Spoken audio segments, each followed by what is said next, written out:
Tonight, police chief and emergency services director are speaking about a female paramedic who they say was shot in the upper torso and arm area while attending a call Sunday night. Police arrested the suspected shooter, Brennan Hill, this morning after officers say they found evidence that made them believe the 23-year-old shot the paramedic during crossfire between he and someone in another vehicle. Jalen Holloway has the latest.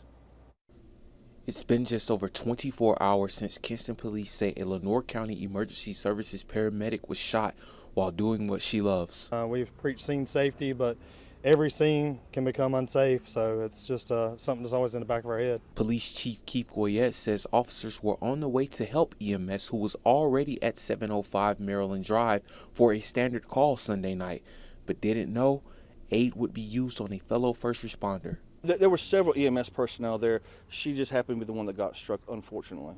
Goyette says they believe the suspected shooter, Brennan Hill, was targeting a passing vehicle while the paramedic was putting a patient in the ambulance. Why 5 counts? Because that individual was shooting at shooting at that vehicle, and then in the crossfire was struck the young lady. Early Monday, 23-year-old Hill was arrested for 5 counts of attempted first-degree murder, along with several other charges.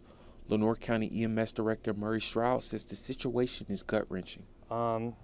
There's a high percentage of assaults and abuse on EMS providers across the U.S. That's one reason why it's getting harder and harder to find people to come into this field. Goyette says 2 guns were found at what's believed to be Hill's address, along with 2 more after a search warrant and questioning 2 people. And Stroud feels the violence has to end. We got to really do some work on getting people to love each other more. Reporting in Kinston, Jalen Holloway, WITN News. Stroud says the paramedic is recovering at home as she tries to process what happened. Hill is being held on a secured bond as the investigation continues.